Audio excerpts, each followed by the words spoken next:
আজ হচ্ছে বৃহস্পতিবার দিনটা আমি কিভাবে কাটালাম তো চলো তোমাদের সাথে শেয়ার করি। সো হ্যালো এভরিওয়ান, কেমন আছেন সবাই? আশা করি খুব ভালো আছেন, আর আমিও খুব ভালো আছি। দেখতেই পাচ্ছ ওয়েদারটা খারাপ, তো আমি চলে এসেছিলাম মায়ের কাছে। আর আমি একটুখানি ঘুরে আসি, সকালে কাজবাজ কমপ্লিট হয়ে গেছে। হ্যাঁ, তো তারপর বাড়ি যাওয়ার পথে দেখলাম বৃষ্টি, আর এই মেয়ে বললো যে একসাথে যাব। তো ওই করতে করতে বৃষ্টিও চলে এসছে, আর ও স্কুলে চলে গেছে, আর আমিও বাড়ি চলে এসেছি। বাকিটা আর কি এসে যা কাজ ছিল সেইগুলোই আর কি কমপ্লিট করছিলাম। ড্রেসিং টেবিলটা অনেক দিন ধরে পরিষ্কার করা হয়নি, মোছা হয়নি, তো যার কারণে একটু আয়নাটাও পরিষ্কার করে নিচ্ছিলাম।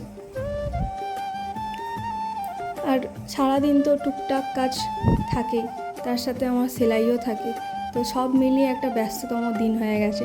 তো তারপর একটু বাসনটাও মেজে রেখেছিলাম, সেটাই আর কি।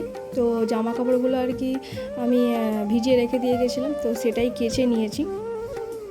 তো ওয়েদার খারাপ হলে কি হবে, আমাকে তো জামা কাপড় তো মেলতেই হবে।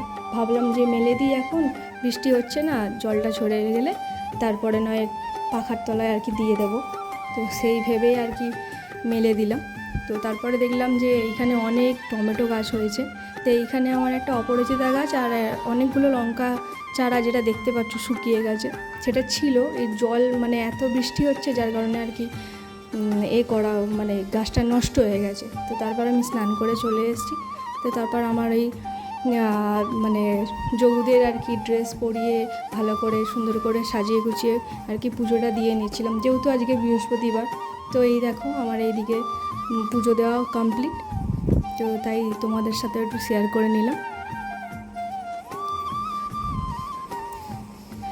তো তারপর পুজো দিয়ে দেখলাম আকাশে আবার বৃষ্টি চলে এসেছে। তো তাড়াহুড়ো করে জামা কাপড়গুলো নামিয়ে নিয়েছে, আমি আর কি দেখছি বৃষ্টিটা, বেশ ভালোই লাগছে।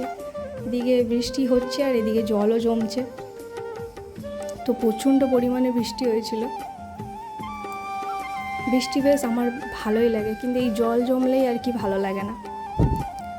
তো তারপর রান্না করে নিয়েছিলাম এদিকে ডিমের ঝাল, আর পটলগুলো শুকিয়ে যাচ্ছিলো, যার কারণে একটু পটল বাটা করে নিয়েছিলাম। তো সন্ধ্যেবেলা বানিয়েছিলাম চাউমিন। তো আজকের দিনটা আমার এইভাবেই কাটলো।